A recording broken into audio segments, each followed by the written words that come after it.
औज़ुबिल्लाहि मिनश्शैतानिर्रजीम।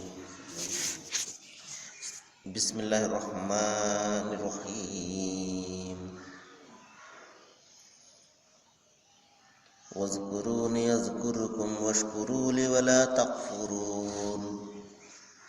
या अय्युहल्लज़ीना आमनु इस्तईनु बिस्सब्रि वस्सलात इन्नल्लाहा मअस्साबिरीन।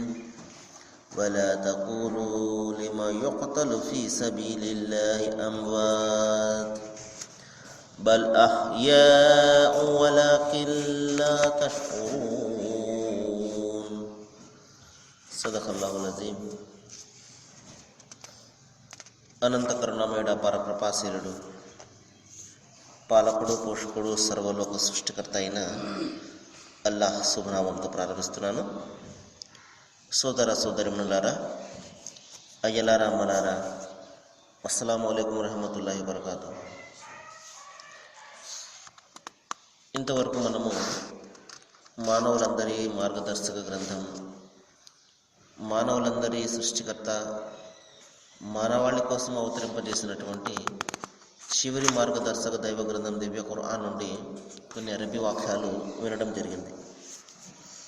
దీని అనువాదం ఏమిటంటే,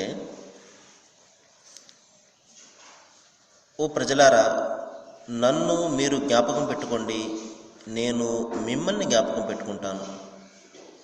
చేసిన మేలును మీరు ఎంత మాత్రం కూడా మరువకండి. మరి ఎవరైతే దైవ మార్గంలో తమ ప్రాణాలను ధారపోస్తారో వారిని మృతులు అని ఎంత మాత్రం కూడా భావించకండి. వారు తమ ప్రభువు వద్ద జీవికను పొందుతూ ఉన్నారు.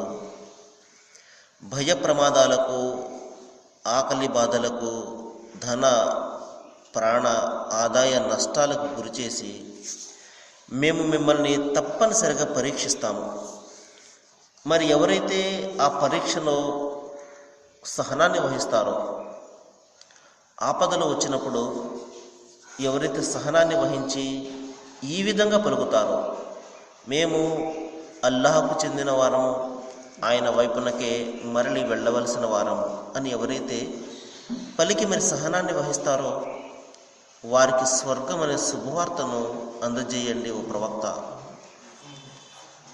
సోదరులారా, మనిషి మరి తప్పనిసరిగా అనేక కష్టాలు, నష్టాల మార్గంలో అతను వెళ్తూ ఉంటాడు. అతనికి జీవితంలో అనేక రకాలైనటువంటి ఒడిదుడుకులు ఎదురవుతుంటాయి. అంతిమ దైవగ్రంథం ఖురాన్లో సృష్టి ప్రభు అల్లాహ్ తెలియజేస్తున్నాడు, మరి ఇవి కాలం యొక్క మిట్టపల్లాలు, మేము వీటిని ప్రజల మధ్య తిప్పుతూ ఉంటాము. సోదరులారా, కారుణ్యమూర్తి మహాప్రవక్త ముహమ్మద్ సల్లల్లాహు అలైహి వసల్లం వారు మనందరి కోసం వచ్చినటువంటి మహాప్రవక్త. ఆయన మరి అనేక సందర్భాల్లో మనిషి తన జీవితాన్ని ఏ విధంగా గడపాలి, ఎంత సహనంతో గడపాలి అనే విషయాల గురించి మనకు అనేక రకాలుగా బోధించడం జరిగింది. మరి విచారము, బాధ, కష్టాల్లో ఉన్నప్పుడు ఒకరినొకరు హితబోధ చేసుకోవాలి అని కారుణ్యమూర్తి మహాప్రవక్త వారు చెప్పారు. అంటే ఒకరినొకరు ధైర్యం చెప్పుకుంటూ మీరు జీవితంలో ముందుకు సాగండి అని. ఎందుకంటే కష్టాలలో, మరి ఆపదల్లో మనకు దగ్గర వారు, మన బంధుమిత్రులు మనలను ఓదారుస్తున్నప్పుడు వాస్తవానికి ఆ బాధను వారు ఎంత మాత్రమే తీర్చలేరు. అయినప్పటికీ కూడా మన వాళ్ళు మనకు ధైర్యం చెప్తూ ఉంటే నిస్సందేహంగా మనిషి కొంత ధైర్యాన్ని పొందుతాడు. ప్రవక్త ముహమ్మద్ సల్లల్లాహు అలైహి వసల్లం వారు ఒక సందర్భంలో మరి తన ఊరికి తిరిగి వచ్చిన తర్వాత, బయటికి వెళ్ళారు, ఒక ఊరికి తిరిగి వచ్చిన సందర్భంలో చాలామంది ఆయన వద్దకు వచ్చి క్షేమ సమాచారాలు తెలుసుకునే నిమిత్తం ఆయన వద్దకు రావడం జరిగింది. అప్పుడు ఒక స్త్రీ ఆయన వద్దకు వచ్చింది. అప్పుడు ఆ స్త్రీ తన యొక్క సోదరుని కోల్పోయి ఉన్నది. ప్రవక్త వారు ఆమెకు, నీవు హితబోధ చేశారు అమ్మా, నీ సహనాన్ని వహించు అని చెప్పేసి. అప్పుడు ఆమె ఇన్న లిల్లాహి వ ఇన్న ఇలైహి రాజిఊన్ అని చదవడం జరిగింది. ఇదే విషయాన్ని గురించి మనము ఇప్పుడు తెలుసుకున్నాము. దీని అర్థం ఏమిటంటే మేము దైవానికి చెందిన వాళ్ళము, మరి ఆయన వైపునకే మేము మరలి వెళ్ళవలసిన వారం, అందరం కూడా చేరేది ఒక చోటికే. కాబట్టి ఓ దైవమా, ఈ జీవితాన్ని నువ్వు ప్రసాదించావు, మరి ఈ జీవితంలో మరి ఈ కష్టాలు ఈ నష్టాలు కూడా నీవే ప్రసాదిస్తున్నావు, మరి నీవే కలుగజేస్తున్నావు, వీటి నుండి బయటపడే మార్గం కూడా నీవే మరి బోధిస్తావు అని ఎవరైతే సహనం వహించి ఈ విధంగా పలుకుతారో సోదరులారా, మరి దైవము అటువంటి వ్యక్తులకు స్వర్గం అనే శుభవార్తను మరి ఇక్కడ అందజేస్తున్నాడు. ఒక సందర్భంలో సోదరులారా, ఒక చిన్న సంఘటన జరిగింది. కారుణ్యమూర్తి మహాప్రవక్త ముహమ్మద్ సల్లల్లాహు అలైహి వసల్లం వారి యొక్క కాలంలో హజరత్ అబూ తల్హా రజియల్లాహు తఆలా అన్హు, ఈయన ప్రవక్త వారి యొక్క శిష్యులు. ఒక సందర్భంలో ఆయన తన చిన్న పుత్రుడు వ్యాధిగ్రస్తుడై అయిపోవడం జరిగింది. మరి ఆయన ఆ స్థితిలో ఆ బిడ్డను వదిలి తన వ్యాపారం నిమిత్తము వేరే చోటికి వెళ్ళిపోయారు. కొంతకాలానికి బాబుకి మరి స్వస్థత అవుతుంది కదా అని చెప్పేసి. కానీ దైవ విధివశాత్తు ఏం జరిగింది, ఆ పిల్లవాడు చనిపోవడం జరిగింది. తిరిగి ఆ అబూ తల్హా తన వ్యాపారాన్ని ముగించుకుని పనులను ముగించుకుని తన ఇంటికి రావడం జరిగింది.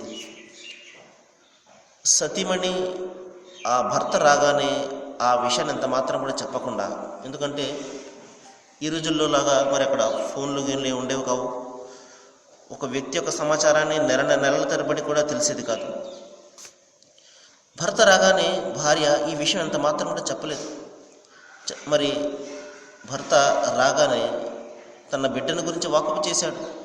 ఏడి బిడ్డ ఎక్కడున్నాడు, ఏ విధంగా ఉంది అని చెప్పి.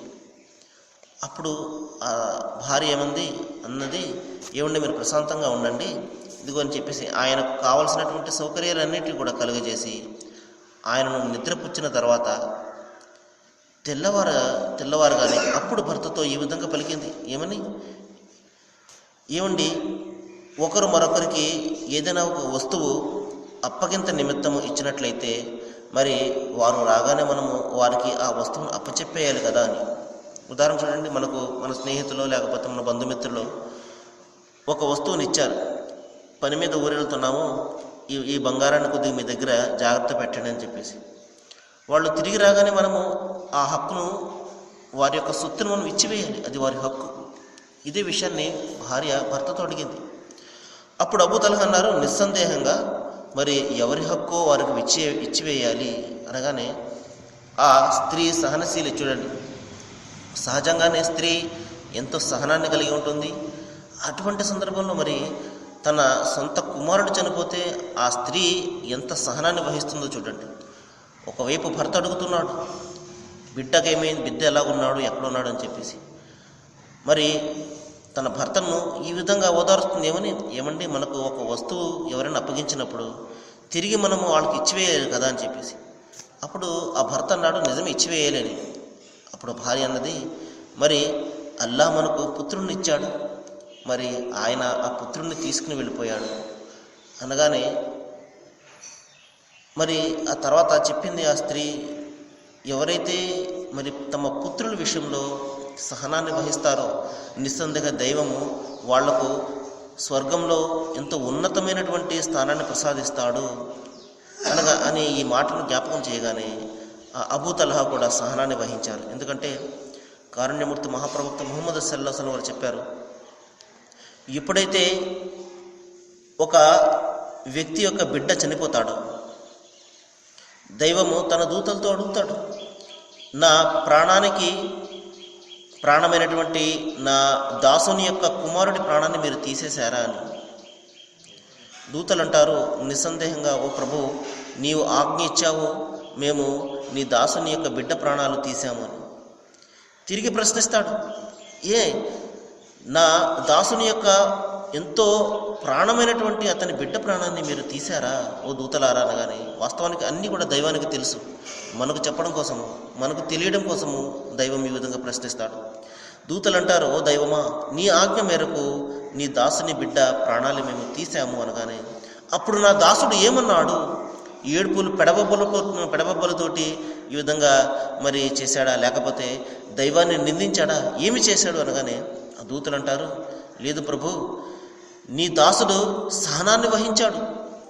మరి సహనాన్ని వహిస్తూ ఇన్న లిల్లాహి వ ఇన్న ఇలైహి రాజిఊన్ అని చదివాడు. దీని అర్థం, ఓ దైవమా, మేము నీకు చెందిన వారము, నీ వైపునకి మరలి రావాల్సిన వారము అని అతను సహనాన్ని వహించగానే ఆ దైవం సృష్టి ప్రభువు ఈ విధంగా సెలవిస్తాడు, ఓ దూతలారా, మీరు సాక్ష్యం ఉండండి. ఈ దాసునికి, ఏ దాసుడైతే తన బిడ్డను కోల్పోయి కూడా సహనాన్ని వహించాడో ఈ దాసునికి నేను స్వర్గంలో ఒక ఉన్నతమైనటువంటి గృహాన్ని నిర్మిస్తాను. ఆ గృహానికి బైతుల్ హమ్ద్ అని పేరు పెడతాను. అంటే స్తుతి స్తోత్రాల గృహము అని అతనికి, ఆ గృహానికి నేను పేరు పెట్టి సగర్వంగా మరి నా దాసుణ్ణి మరియు అతను ప్రపంచంలో కోల్పోయినటువంటి ఆ బిడ్డను కూడా కలిపి అక్కడ నేను వాళ్ళగా స్వర్గాన్ని ప్రసాదిస్తాను అని సృష్టి ప్రభువు తెలియజేసినట్టు మహాప్రవక్త ముహమ్మద్ సల్లల్లాహు అలైహి వసల్లం వారు మనకు ఒక ప్రవచనంలో తెలియపరిచారు. సోదరులారా, సోదరిమణులారా, మరి చూడండి ఎంత మనసుకు ఆనందం కలిగించే శుభవార్తను మహాప్రవక్త ముహమ్మద్ సల్లల్లాహు అలైహి వసల్లం వారు చెప్పారు.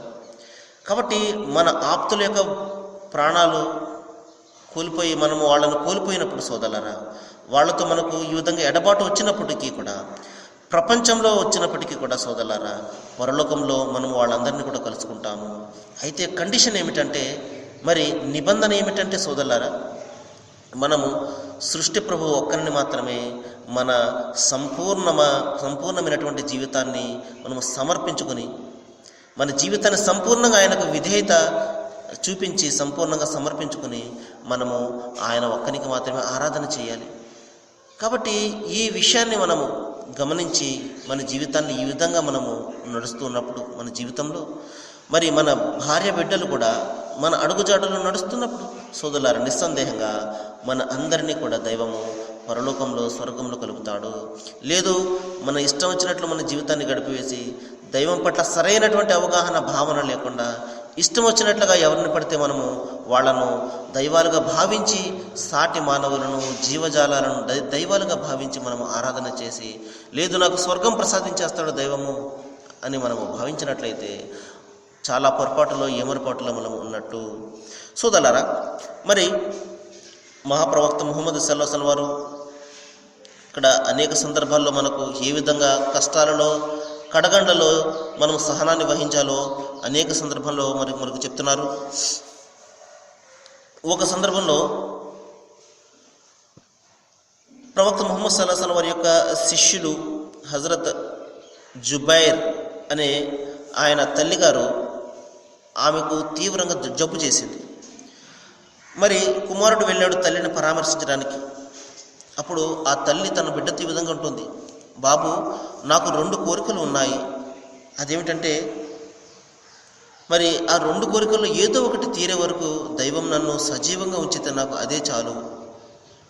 ఆ రెండు కోరికలు ఏమిటంటే, తల్లి కోరుతుంది, అదేమిటంటే, నీవు రణరంగంలో, అంటే అవిశ్వాసులతో జరిగే పోరాటంలో, అధర్మంతో జరిగే పోరాటంలో, అన్యాయంతో జరిగే పోరాటంలో నీవు నీ ప్రాణాలను దైవ మార్గంలో మరి ధారపోయాలి. అది నేను చూడాలి. చూడండి, ఒక తల్లి ఏ విధమైన కోరికను కోరుతుంది చూడండి. సహజంగా మనం ఏం కోరుతాం? నా కుమారుడు అంత ఉద్యోగం చేయాలి, ఎంత ఉద్యోగం చేయాలి, అన్ని లక్షలు సంపాదించాలి, అక్కడికి వెళ్ళాలి, అమెరికాకు వెళ్ళాలి, ఇంగ్లాండ్కి వెళ్ళాలి, ఇది మనం సహజంగా కోరుకుంటుంటాం. కానీ ఆ తల్లి, విశ్వాసురాలైనటువంటి ఆ తల్లి ఏం కోరుతుంది?